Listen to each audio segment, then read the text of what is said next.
Labadiena! Mani sauc Aivars Ozoliņš. Es gribu padalīties, kā Dievs, gribētu teikt, izglāba manu dzīvību. Dzīvību no pazušanas. Man ģimenē nestāstīja par Dievu un neko nezināju. Vārds Dievs, ja laikam dzirdēts, bija. Pirmā reize, kad es izdzirdēju par Jēzu Kristu, bija rock opera Jesus Christ Superstar. Bet tas man neko neizteica. Es interesējos par roka mūziku. Man tās bija tukšas skaņas, es domāju, garīgi tukšas skaņas. Un dzīvojot pasaulē, es ienesu šajā pasaulē daudz ļauna. Un viena sieviete pierunāja iztaisīt abortu. Un pēc tam staigāja ar vainas apziņas sirdī. Es jau tad, kad būtībā uz viņas izdarīju spiedienu, negribēju uzņemties atbildību, gribēju dzīvot brīvs, kaut gan patiesībā tā mana izpratne pat brīvība nebija pareiza. Un pēc tam es staigāju ar vainas apziņu. Tiešām tāda sajūta, it kā es būtu noslapkojis, it kā kaut ko netīru tādu izdarījis ļoti sliktu.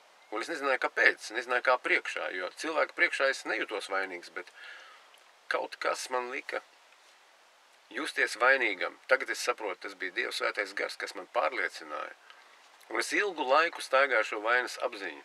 Dzīvoju, un man tad mocīja šī sirdsapziņa. Tad, kad es dzēru, priecājos, un šajā pasaulē, protams, aizmirsās viss, un tā, bet man bija šī vainas apziņa iekšā manī, un es ar to staigāju. Un jo vecāks es kļuvu, jo mana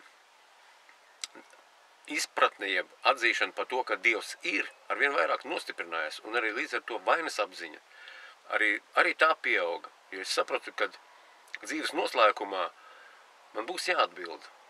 Man būs jāatbild par to, kas ir izdarīts. Man, protams, ar gadiem ejot, radās vēlme atmest tās muļķīgās izdarības, kas jaunībā bija darīts, tādu sliktus darbus. Bet ko darīt ar to, kas ir izdarīts? Ko darīt ar veco dzīvi? Un lasot visādas garīgi veida satura literatūras, es sāku lasīt arī Bībeli. Es izdzirdēju arī sludināšanu, kur sludināja par Jēzu Kristu, un šis vārds sāka uz mani runāt un mani pārliecināt. Un tad man bija vairāk tādi spilgti, spēcīgi Dieva pieskārieni manā dzīvē, un viens no tiem bija tas, kad es no rīta jau pa paradumu jau biju paņēmis lasīt Bībeli, jo es apņēmos savā sirdī to izlasīt no vāka līdz vākam, ko es arī izdarīju un turpinu lasīt. Un lasot Bībeli, es korintiešu vēstulē uzdūros vienam pantam, un pēkšņi šis pants it kā izleca no šīs vēstules ārā un atklājās man tādā garīgā saprašanā, ka viņš uz mani runāja. Man nāca tāda atklāsme, kad par mani iet runa. Un tur bija rakstīts ļoti vienkārši vārdi.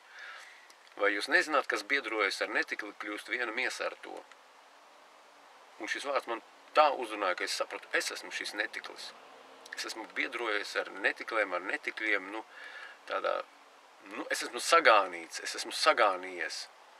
Es esmu slepkava, es esmu ļauns, netīrs, un tai pašā laikā Svētais gars man pārliecināja par to, ka Dievs ir svēts.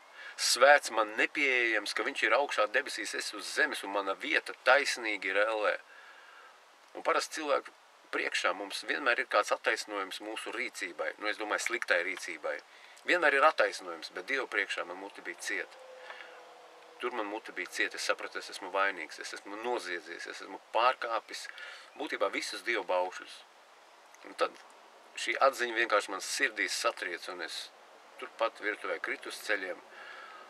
Kā es mācējies, sūdzēju savus grēkus, un pēc šīs grēksūdzes es piecēlos, un man tā vainas apziņa, tas akmens no sirds, tā grēku nasta bija nost.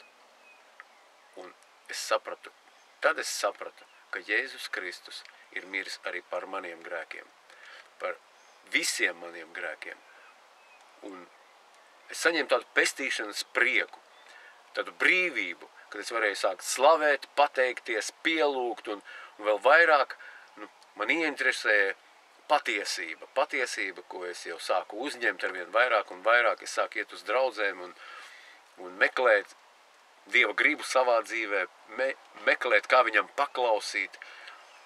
No sākuma, protams, ne viss glūdi gāja, bet Dievs mācīja, māca un turpina mācīt un ved savā patiesībā gaismā, jo es sapratu to, ka viņš mani mīl, viņš pasauli mīl tik ļoti, ka viņš ir devis savu dēlu. Lai neviens, lai arī Aivars, ne tu, neviens cilvēks uz šīs zemes nepazustu. Viņš visu ir izdarījis. Viņš ir izdarījis 100%. Un viņš grib, lai mēs tāpat atbildam viņam, kā viņš tevi ir iemīlējis. Tā viņš grib, lai mēs iemīlam viņu. Un tā ir labā vēsts, tas ir evaņģēlijs, kas dara brīvu, kas nes dziedināšanu. Un es bieži esmu dzirdējis, kad runā tā, kad labklājības evaņģēlijs. Es varu pateikt, es ticu labklājības evaņģēlijiem. Labklājība, tas ir labklājība tavā dvēselē. Labklājība, tas ir miers.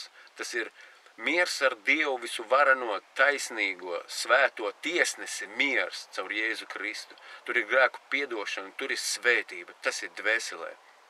Tā ir debesu valstība šeit virs zemes. Taisnība, miers un prieks svētajā garā. Un šis ir tas labklājības evaņģēlijs. Nav nelabklājības evaņģēlija. Jā, ja mēs sludinām, ka tev būs tur nauda, miljoni, vai nu viņi būs vai nebūs, tas nav tik svarīgi. Tas paliek otrā plāksnē. Tava dvēsele Dievam ir dārga. Un viņš nevēlas to atdot vēlnam, lai viņš nokautu, nomaitātu un pazudinātu, aplaupītu. Viņš vēlas svētīt, viņš vēlas dot dzīvību un dzīvības pārpilnību. Tad, kad es dzīvoju pasaulē, savā vecajā dzīvē, tagad es saprotu, es eksistēju. Tā nebija dzīvība. Tagad man ir dzīvība un dzīvības pārpilnība pēc Jēzus vārda, ko viņš man ir devis savā garā, svētajā garā. Es to piedzīvoju, turpinu piedzīvot un ceru līdz pēdējiem dzīves mirklim, līdz pēdējiem elpas vilcienam saglabāt uz viņu uzticību, lai Dievs man uz to palīdz. Es gribu svētīt tos, kas klausās, lai tas kungs tevi svētī. Tici uz to kungu, tici uz kungu Jēzu Kristu. Tu un tavs nams tapsiet izglābti. Tici, nešaubies, tici un seko viņam. Uztici savu dzīvi, visas savas dzīves sfēras, kur tu jūti, ka tu neesi tīrs, esi grēcīgs, jeb esi noziedzies, jeb gribi saglabāt kaut kādu savu pozīciju, atdot to kungam. Jo ātrāk tu to atdosi, jo lielāks miers, jo lielāka svētība, jo debesu valstība vairāk būs tevī, caur tevi Dievs varēs izpausties vairāk. Dievs ir labs, viņa žēlstība paliek mūžīgi. Lai Dievs tevi svētī, lai Dievs tevi svētī bagātīgi. Jēzus Kristus vārdā. Āmen.